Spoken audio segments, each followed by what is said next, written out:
okusinga mbadde nkola mu sector y'okuzimba nga mu kuzimba tuwa amagezi eri abaagala okujeetabyamu amagezi g'okubalirira bye beetaaga ebyokubalirira ebyobugagga byabwe okufuna looni n'ebyokubayamba mu kukola decisions ku kiki kye basobola okukola ku ttaka lyabwe ekisobola obbafunya ennyingiza eya waggulu.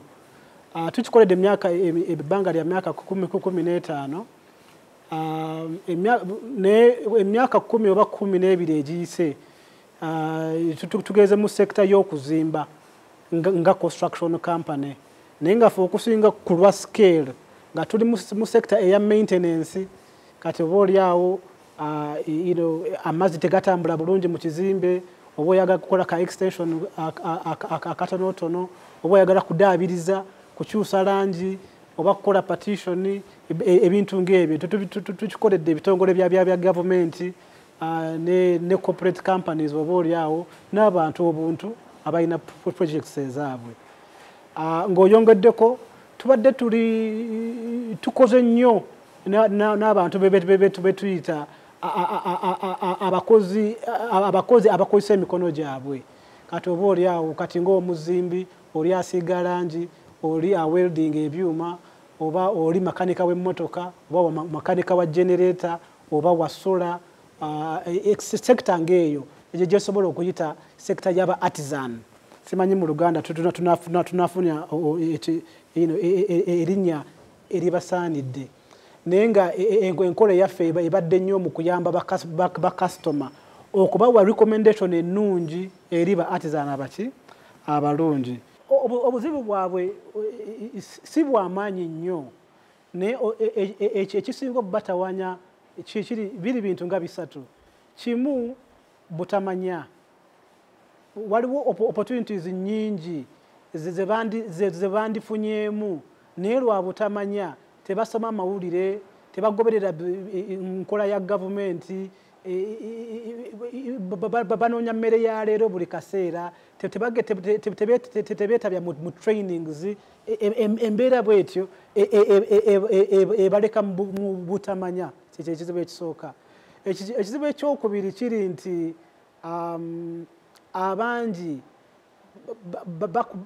bakola bwomu oba akola n'abantu be abatamugattako. Embeera ng'eyo bano abantu tebagiina both mu kusoma kwabwe kubanga abasinga basomera ku mulimu naye ekyokubiri mu mbeera zaabwe ez'okukola tebafuna opportunities ezibagatta basobole okwekolamu tukayita kaki kakundi mwe basobola okubeera attractive eri abasobola obbayamba. Kyekyokubiri.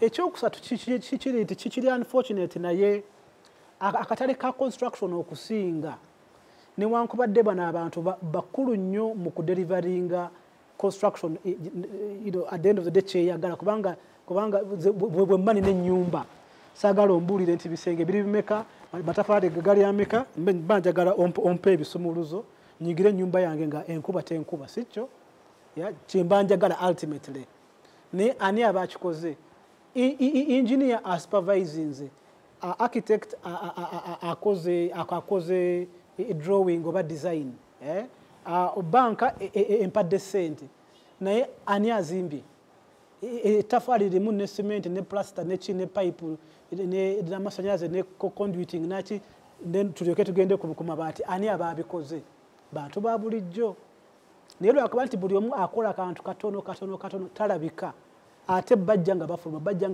kati oba oliawo tobalabawo bwenkubuuza nti ennyumba eno ani yagizimba tojja kumbulira plamba yali ono omusanyalaze yali ono yali ono ojja kumbulira linnya lyani lya engineer nti engineer yakola ki yazimba. Kati mu kuba obungi obwo n'ebyawaggulu byenjogedde babula ku maaso gaffe mu kubula ku maaso gaffe tetubakolera planning mu butabakolera planning basigala nga bwe bali tebakulaakulana. so ezo zensonga satu zensobola okuwa mumanyirivu bwange kiki ddala ekizibu kyabwe kiri kiddala ndowooza kisinzidde mu nsonga ezo essatu era ne ku ludda lwa gavumenti tubagamba nti era tugenda kusigala nga twogeraganya nabo nga tubagamba nti temugoba bantu naye wazira kati baleke bayingire mu kifo balabe opportunities zaakyo balabe nti kifuna. Download the app on App Store or Google Play Store now. Vision Digital Experience, the future of media.